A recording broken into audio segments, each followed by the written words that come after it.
ئامادەکاری بۆ دروستکردن و نۆژەنکردنەوەی خانووە پلاستیکەکان دەکەن. لەژێر ئەم خانووە پلاستیکیانەدا تەماتە و خەیار و چەندین بەرهەمی دیکەی سەوزەوات دەچێندرێت. بە پێیتی خاکی کوردستانی ژوای کردووە جوتیاران بتوانن زۆربەی بەروبوومە کشتوکاڵیەکان بەرهەم بهێنن. خاکێکی بە پیتمانێ، خاکێکی چاکمانەیە، هەرچی جۆرە سەوزەکان بڵێ تایە بەرهەمێت. یعنی بۆ هیچ شتێک خراپ نییە بڵێ ئەمەی تیا ناکرێەوەی تیاکرێت. هەموو شتێکی تیاکرێت. ئیشی ئێمە زیاتر لەسەر خەیار و تەماتە و سەوزەواتەکانە لێرە.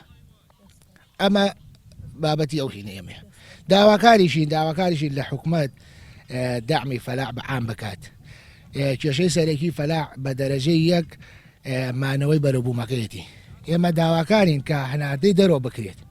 ئەگە هەناردە بکرێت هەم بەرەبوومان زیابێت، هەم فەلاعیش دڵی بە ئیشەکەی خۆشە بێت.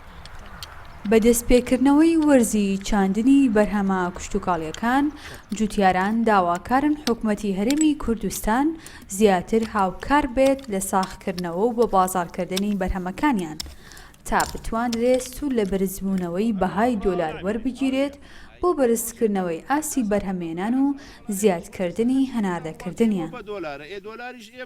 داوا لە حکومەتەکەین هاوکاریمان بکە، هەتا حکومت بتوانێت هاوکاریمان بکە، ئەوە بەرزبوونەوەی دۆلار تەسیل لە ئێمە ناکە. حکومەتی هەرێمی کوردستان هاوکاری فەلاعکە. ئێمە کاورایکی فەلاعین لێرە ساڵانە 5-6 تەن گەنم ئەچێنین، دەرمانمان بنێ، کیماییمان بنێ، هاوکاریمان بکەن، لە سایلۆ لێمان وەربگرن. ئەو وەختە زیاتر تەسیرەکە لەسەر حکومت.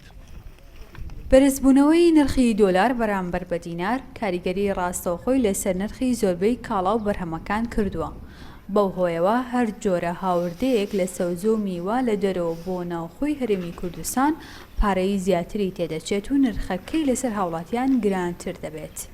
جوتیارانیش بە زیادکردنی ئاسی بەرهەمێنانیان دەیانەوێت ئەو بۆشاییە بە سوود وەرگرتن لە بەرهەمە ناوخۆیەکان پڕ بکەنەوە. دالیا کەمال، کوردستان 24 سلێمانی.